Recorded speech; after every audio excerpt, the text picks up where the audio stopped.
Este é sem dúvida o caso mais pesado que já trouxe para o canal. E não estou dizendo isso só para gerar engajamento ou manter vocês assistindo até o final. Este caso é realmente muito difícil de lidar, um dos poucos que eu temia em abordar. Mas aqui estou, finalmente falando sobre ele.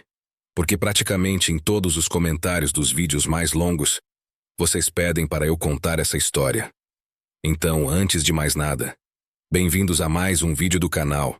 Se você gosta de conteúdo assustador, bizarro e misterioso, está no lugar certo.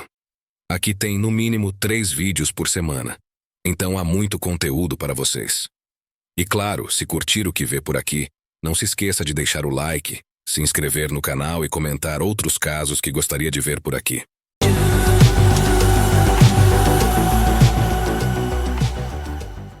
Agora vamos falar do caso de Sylvia Likens.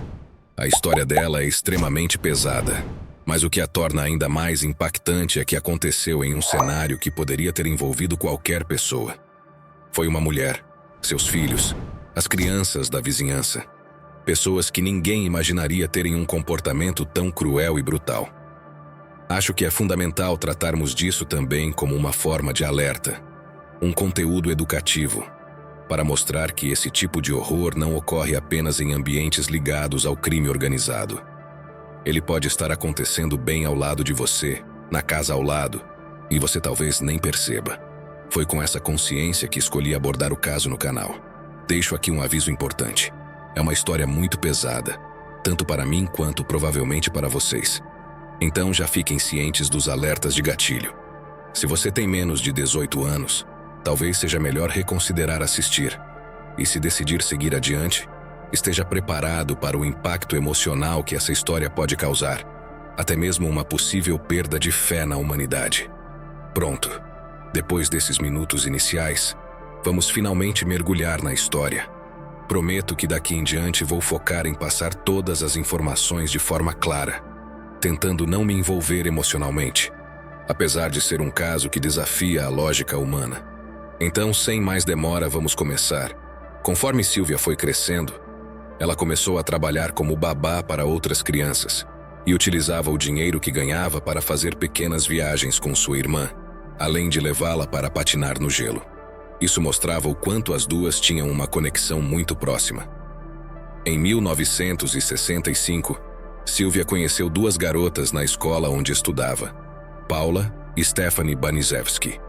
No dia 3 de junho daquele ano, a mãe de Sylvia foi presa por roubo em uma loja, enquanto o pai, Lester, trabalhava como empregado de circo, o que o fazia viajar frequentemente.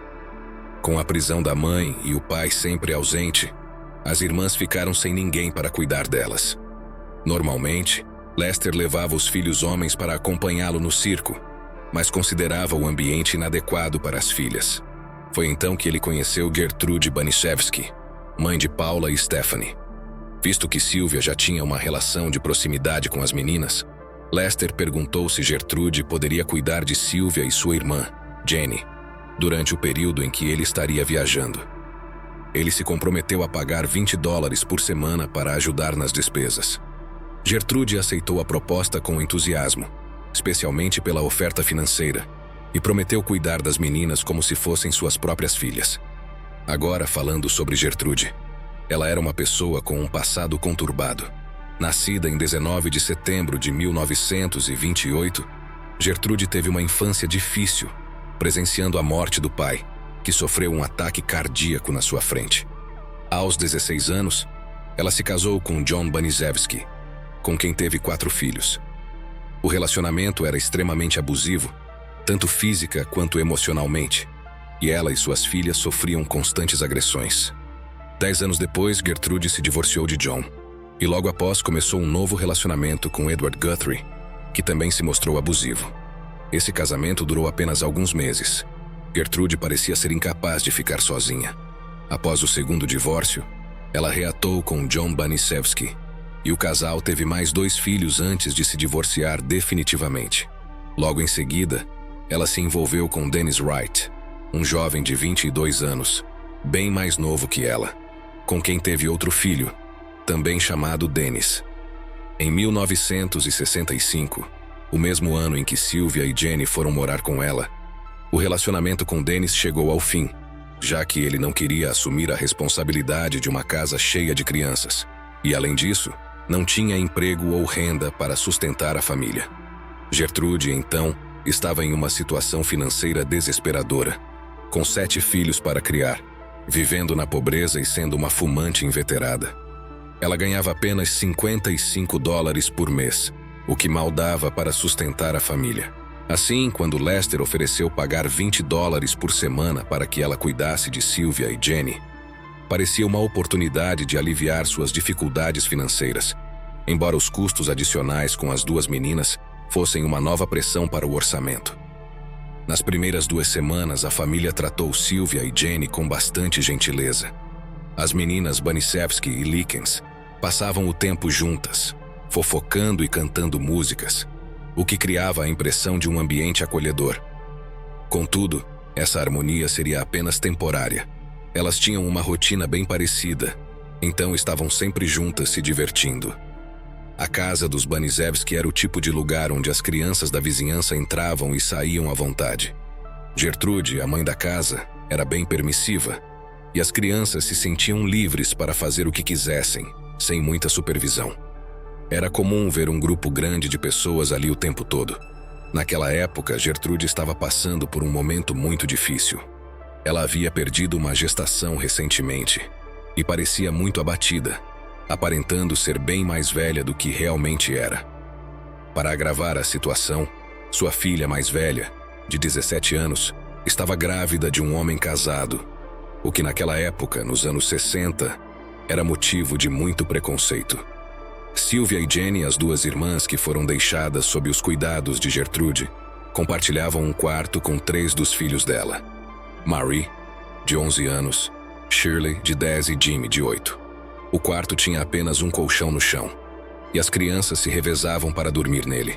Infelizmente, o pai das meninas, Lester, nunca verificou as condições da casa antes de deixar as filhas ali, e isso acabou sendo um grande erro. Ele não percebeu que não havia camas suficientes, nem que Gertrude estava passando por sérios problemas pessoais. Nos primeiros dias, Lester enviava o pagamento combinado de $20 por semana para Gertrude. No entanto, como ele trabalhava viajando com o circo, os pagamentos começaram a atrasar, e Gertrude foi ficando irritada. Ela estava cuidando de 2 meninas a mais sem receber o valor combinado. Isso causou um estresse adicional, pois ela já tinha dificuldades em manter a casa e alimentar todos. Depois que o primeiro pagamento atrasou, Gertrude começou a descontar sua frustração nas meninas. Em um momento de fúria, ela puxou Jenny até o topo da escada e a castigou com um cinto, dizendo que estava cuidando delas sem receber nada em troca. Ironicamente, o pagamento chegou no dia seguinte, mas o mal já estava feito. Mesmo assim, quando Lester visitou as filhas e adiantou alguns pagamentos, as meninas não falaram nada sobre o castigo que haviam sofrido. Elas temiam que, se contassem, a situação poderia piorar. Sylvia, tentando ajudar na situação financeira e querendo ter um pouco de dinheiro próprio, começou a juntar garrafas de refrigerante para reciclagem. No entanto, quando Gertrude descobriu, ficou furiosa e agrediu Sylvia com uma pá, batendo repetidamente em suas costas e cabeça. Esses castigos se tornaram frequentes, e Gertrude chegou a delegar a tarefa à sua filha mais velha, Paula, quando estava doente. Os maus tratos se intensificaram com o tempo, e Sylvia, além de lidar com a violência, enfrentava a inveja de Paula, que a via como uma garota muito bonita e popular entre os garotos da escola. Isso gerava ainda mais conflitos. Sylvia, em uma tentativa de se valorizar, inventou que tinha um namorado na Califórnia, o que enfureceu ainda mais Gertrude e Paula, levando a novos confrontos e acusações injustas. Outra coisa que acontecia com frequência era que Paula e Stephanie, que estudavam na mesma escola que Sylvia, acusavam Sylvia de espalhar boatos ofensivos sobre elas.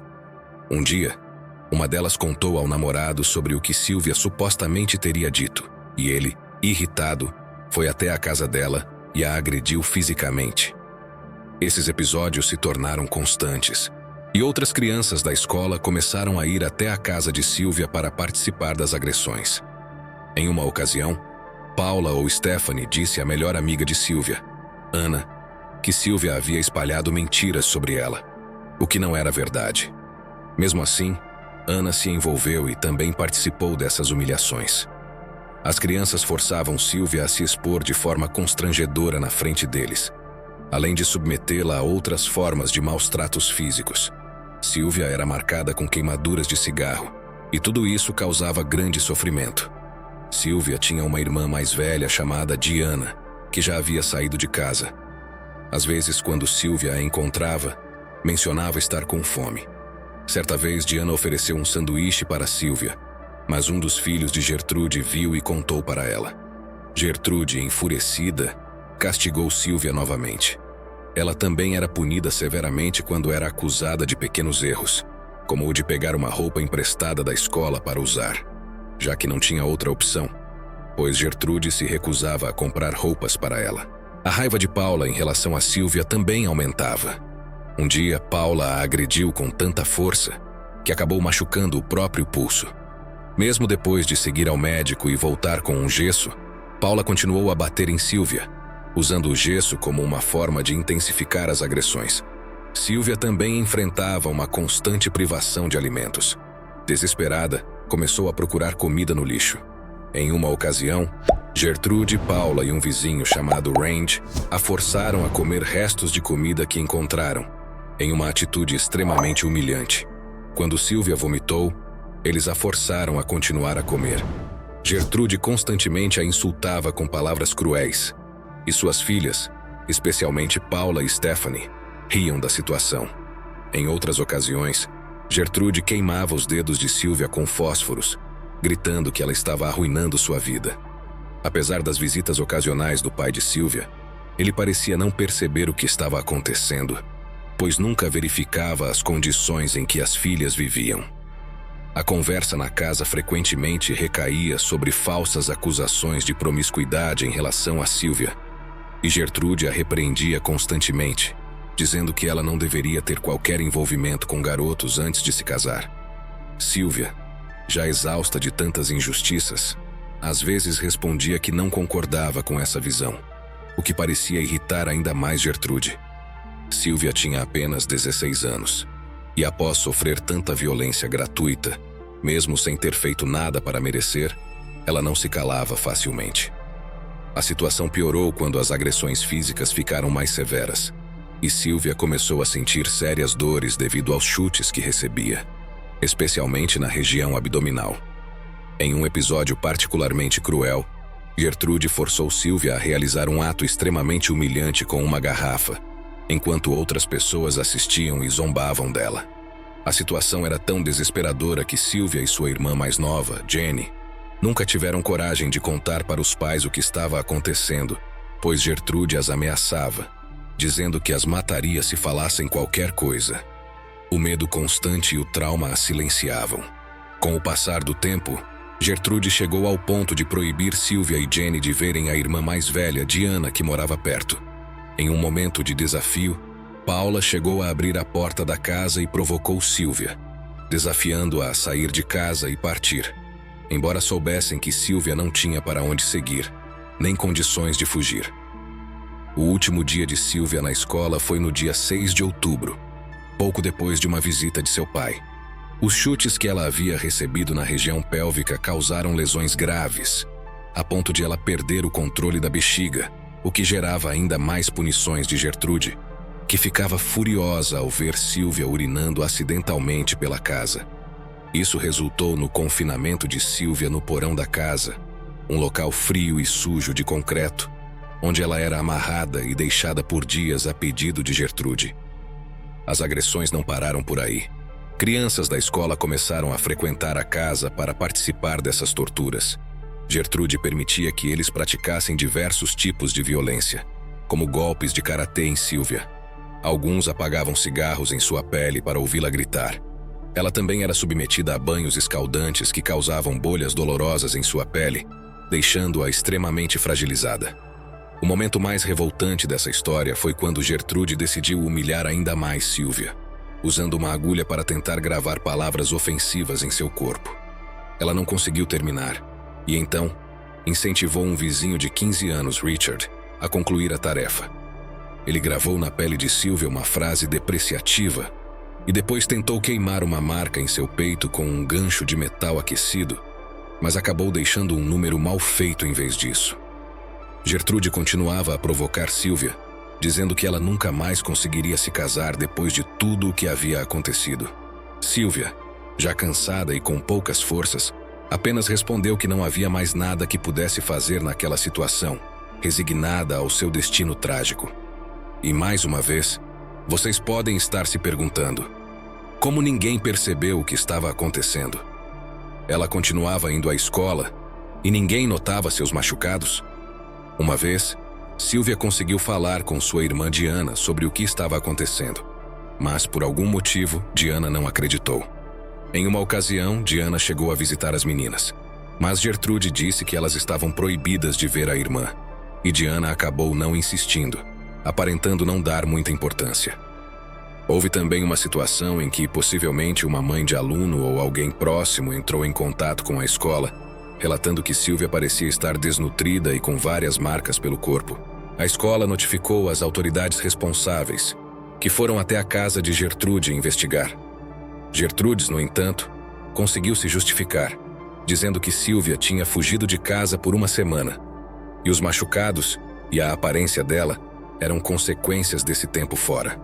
Ela ainda culpou Sylvia, insinuando que sua má conduta era a causa de tudo.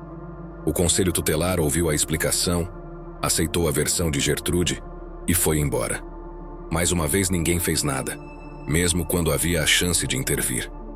A violência contra Sylvia continuou, e algo que me choca profundamente é como crianças da vizinhança iam até a casa de Gertrude para participar dessas agressões, sem que ninguém denunciasse.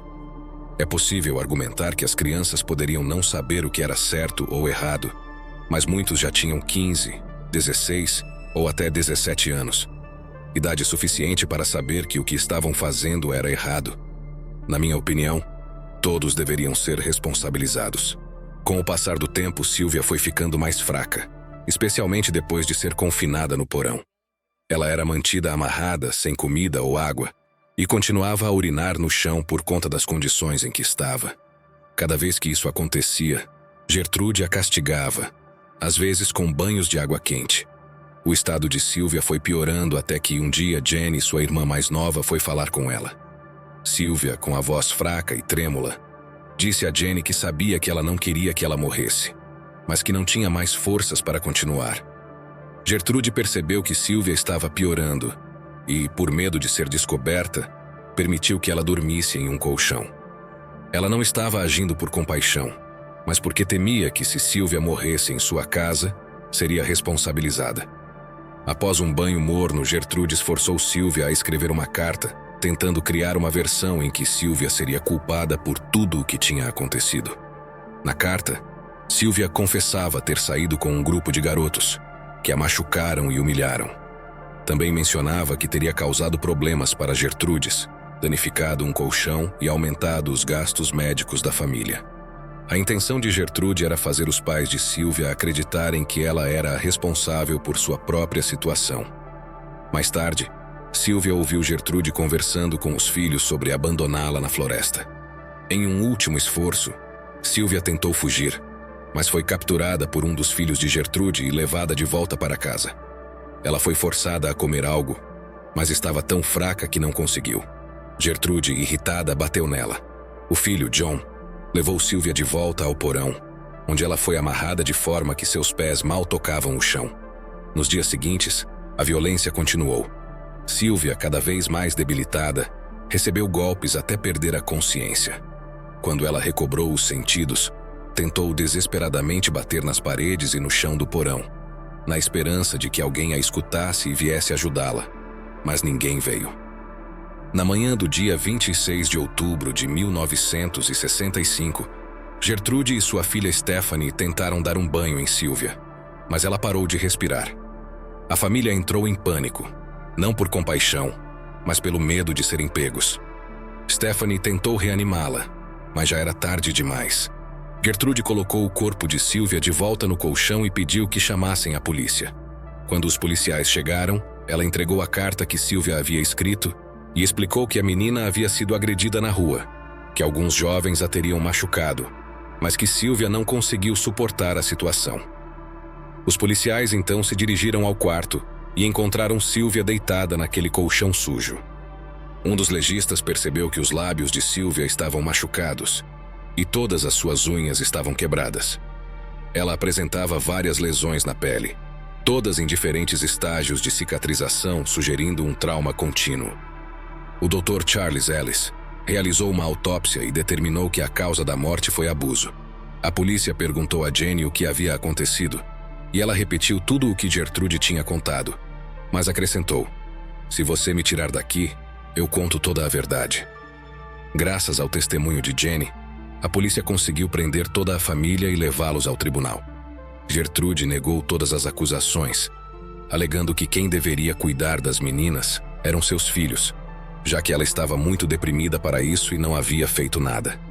Depois de 17 dias, Gertrude foi condenada por homicídio em 1º grau, Paula por homicídio em 2º grau, enquanto Stephanie, uma das irmãs mais velhas que participou da sessão de agressões, foi inocentada por falta de provas. Assim, Gertrude, Paula e John foram condenados, assim como os 2 namorados envolvidos. Paula e Gertrude receberam penas de prisão perpétua, mas Paula foi liberada após apenas 3 anos. Curiosamente, Paula se tornou professora após sua libertação. Gertrude recebeu liberdade condicional em 1985, o que gerou revolta em várias pessoas que tentaram fazer uma petição para que ela permanecesse na prisão, mas sem sucesso. Ela se destacou como prisioneira modelo, participando de aulas de costura, e as outras detentas a chamavam de mãe. Gertrude alegou não se lembrar de nada do que havia acontecido. 4 anos após ser liberada, ela faleceu de câncer de pulmão em 1990. Já Stephanie se casou, teve vários filhos e se tornou professora. Ela concordou em testemunhar contra a família. Richard e John, namorados de um dos filhos de Gertrude, foram condenados por homicídio culposo, recebendo pena de 21 anos de prisão. Como alguns eram menores de idade, suas penas foram menores, mas todos cumpriram apenas 2 anos. Richard, após refletir sobre a gravidade do crime, ficou muito estressado. Começou a fumar demais e morreu de câncer de pulmão aos 21 anos. O filho dele foi adotado por uma nova família, e fico triste por ele, pois era apenas um bebê e nada tinha a ver com a situação. O filho da Paula, daquele homem casado, também foi dado para a adoção. Jenny, por sua vez, se casou e teve seus próprios filhos. Ela viveu o suficiente para ler o obituário de Gertrude e enviou a notícia para sua mãe, expressando sua satisfação. "Boas notícias. A velha Gertrude morreu. Estou feliz por isso." O caso de Sylvia ainda é lembrado até hoje como um dos crimes mais chocantes que ocorreram na cidade. O promotor do caso afirmou que ele foi um dos mais cruéis e horrendos já vistos. Diana, irmã de Sylvia, testemunhou que a casa de Gertrude ficou vazia por anos antes de ser vendida. A energia daquele lugar era pesada, e agora é um estacionamento de uma igreja, onde também existe um memorial dedicado a Sylvia. Enfim, este foi o caso de hoje. Fico muito indignado com o fato de que um crime tão horrendo resultou em penas brandas para os envolvidos. Algumas crianças da vizinhança foram acusadas pelos crimes de abuso, mas acabaram sendo liberadas. Ninguém foi realmente responsabilizado, e isso é extremamente frustrante. Esse caso me abalou bastante, e eu realmente não gosto de discutir histórias tão tristes. É importante reconhecer que existem pessoas más e que devemos sempre estar atentos. Uma observação que esqueci de mencionar é que um dos vizinhos ouviu Sylvia batendo nas paredes do porão e pedindo ajuda, mas depois de algum tempo, ele achou que era apenas uma brincadeira e decidiu não chamar a polícia. Se vocês ouvirem algo assim, é sempre bom investigar e tentar fazer algo para ajudar. Espero que vocês tenham percebido o impacto que esse caso teve. Esta foi a história de Sylvia. Espero que ela tenha encontrado paz em um lugar melhor. Comentem o que acharam e até a próxima. Muito obrigado a todos que assistiram ao vídeo. Se você gostou do conteúdo e quer acompanhar mais histórias como essa, não esqueça de se inscrever no canal NewsWeb Doc. Sua inscrição é muito importante para o crescimento do canal e nos ajuda a trazer mais histórias e informações relevantes para vocês. Agradecemos pelo apoio e até a próxima.